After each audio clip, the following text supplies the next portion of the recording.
There's a guy in the shop with a first edition copy of the book Charlie Brown and Charles Schulz that he's asking $2,000 for.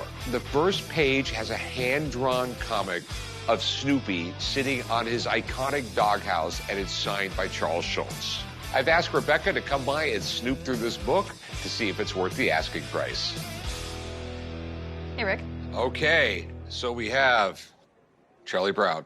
It's a little rough, but it's apparently signed Charles Schulz. So this book was produced after Charles Schulz becomes huge. Everyone knows Charlie Brown, so it is much more of a sort of behind the scenes for all the many, many fans of Peanuts.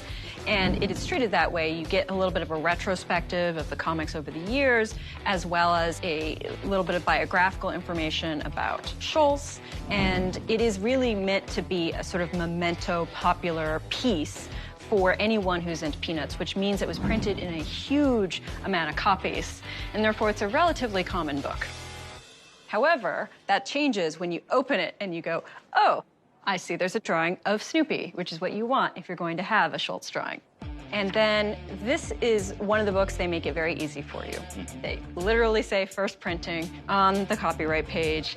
Okay, so the other thing, though, we have to talk about is the condition here. So this is what we call damp stain.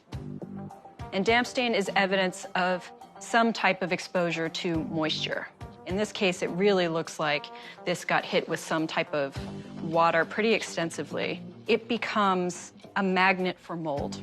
And mold is one of the biggest enemies of books because mold can spread. The question is how you feel about this and whether this is salvageable in some form.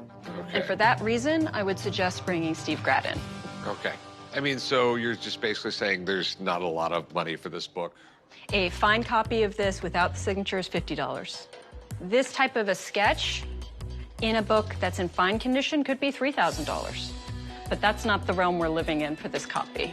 Okay, all right, so I gotta figure out if that sketch is real and figure out just what the sketch is worth. Yes. Okay. Yep. Thank you. Uh-huh. All right. Okay, we got the problem of the book's in terrible condition. All right, so let me call Steve Grad. He's been my autograph guy for years and years. I'll get him down here, he'll look at it, and then we'll figure something out. Okay? Very good. Excellent. Okay, all right, right back. Thank you. Hey, dude. Hey, Rick. Good to see you. Check this.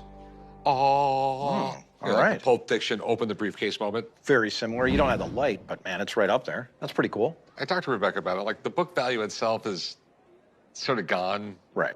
But, I mean, it's Snoopy. Snoopy is the greatest.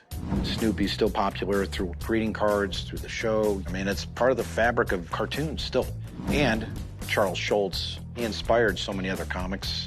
You know, Jim Davis, Matt Groening, they drew their inspiration from him. And that's something that I grew up with, we all did, and it's still kind of in our lives. So, in talking to Rebecca and everything, you know, like me, she said, really get this checked out.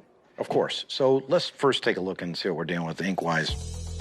And that's a fiber tip marker on there, and you could get a pretty good idea of that. You could see that's live ink on there. No issues with that.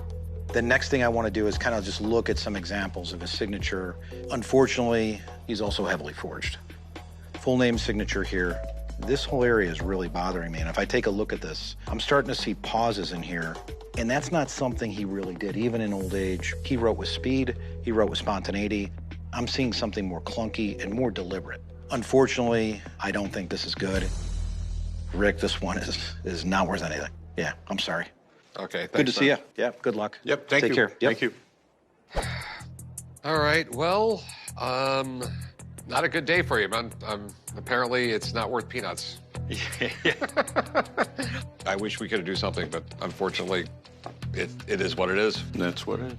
Hope you didn't pay a whole lot for it. No, I didn't. Thank you. Have a great day. Thank you very much.